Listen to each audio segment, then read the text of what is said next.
Number four is really an interesting one, is the world will not end if my project fails. And I had many instances in the past when I was given responsibilities to lead the projects and work on complex projects, where I did really feel that, yes, the world will end because I am struggling. I am feeling overwhelmed. Obviously, there is an amazing team around me, but because I am the one in charge, I am the project manager, I have really to take the responsibility seriously.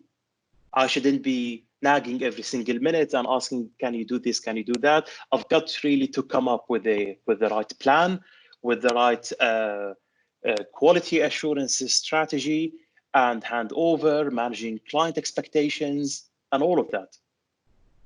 And one of the examples where I think I initially actually, as a project manager did fail, was while working on this amazing complex project in Saudi Arabia. It's a metro station designed by Zaha Hadid Architects. And as you could see from the visualization, it's architecturally, it's a very complex building.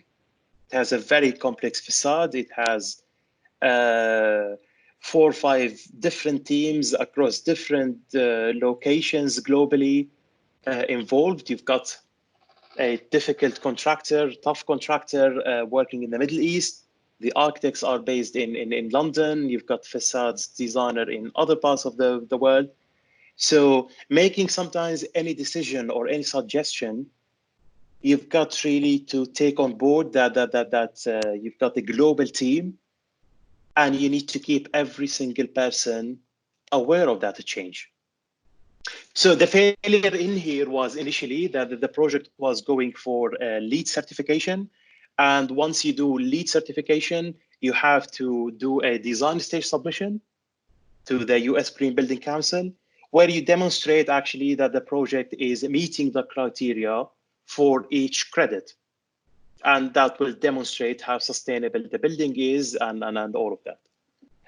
So obviously, given the various teams involved and the kind of the complexity of the project, we did receive very critical feedback from the USGBC. And that was expected because they give you an initial feedback, but you have the opportunity to submit that again. But the main difficulty to me was the fact that the client did read the feedback, because that feedback is available to the stakeholders, and they weren't happy about it. So I was the first person to be sort of like, blamed and to say that the project is not on track and all of that. So yes, I did feel sad. I did feel actually not in control and all of that. But then knowing that I work for a global organization, knowing that there are global teams within the organization with various level of expertise, I decided to have a different strategy.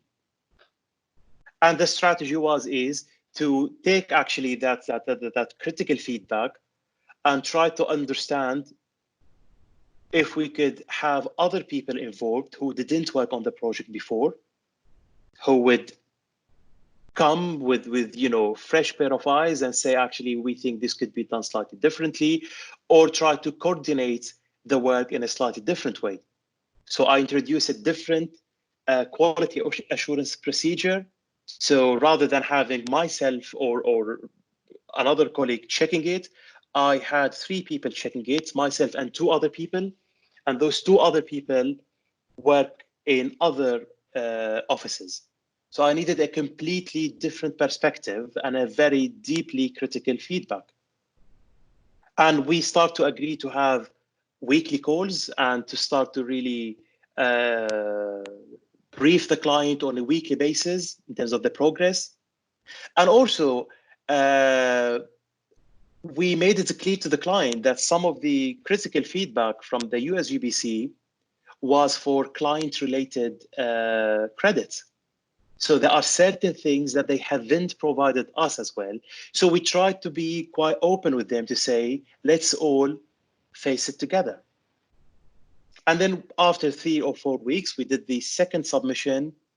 And the great news was we didn't receive any single comment, and all the design credits that we were targeting were obtained.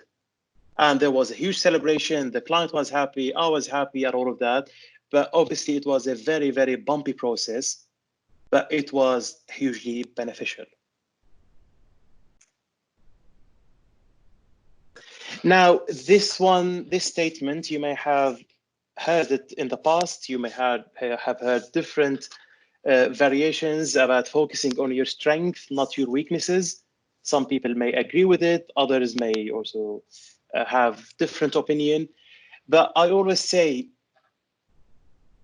everyone, if you were given a blank sheet of paper and were given, I don't know, 2 minutes, and were asked actually to write down all the things that you think that you are good at.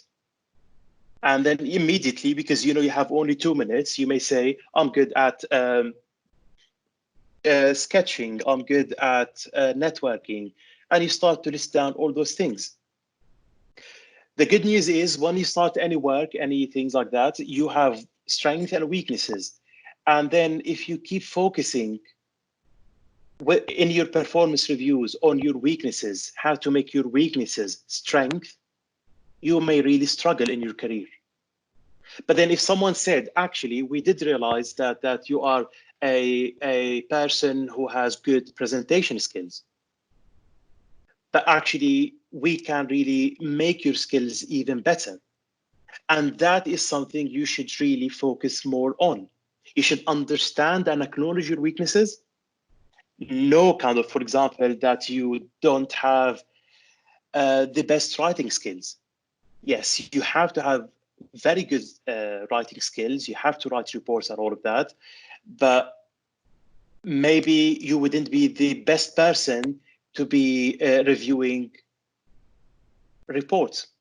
But if you have good presentation skills, good graphic skills, good client relationship skills, networking skills, these are the things that you should seek support from your colleagues and your line manager, and say, please run all the relevant opportunities past me, because I want to really make my strength even better.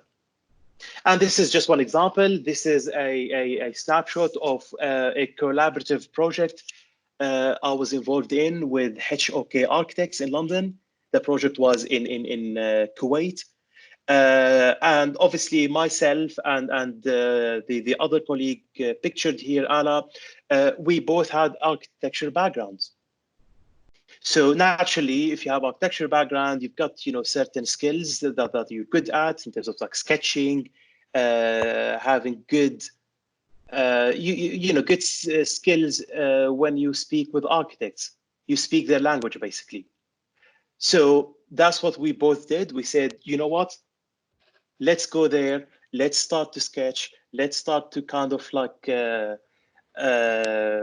challenge them, agree with them, disagree with them, but let's use the techniques that we are good at, and our client, the architects in that instance, would appreciate. And it did really work well. Here is another example. So one time we had a competition at Spiro happened in the London office. We had a lovely outdoor terrace, but that terrace didn't necessarily have plenty of plants, and then the seating area was slightly limited. So it could seat 10 to 12 people, and they wanted to increase the capacity. So I did hear about that opportunity, and I put myself forward saying that I have got design background, I've got architecture skills, and I do really love gardening, something that I am really passionate about. Obviously, and because I'm good at sketching, I managed to do that sketch and all of that, but obviously that was the output of a teamwork. So there were 6 people who did work on that project, but because I did have the sketching ability, I was gathering ideas, putting my ideas as well, but also gathering the ideas from other people to produce this piece of work. And we did win it towards the end. And the feedback was, it does meet the requirements of the competition, and it was nicely presented and kind of spot on. So do not be afraid of using your skills and your strength, and you will really shine from day one at work.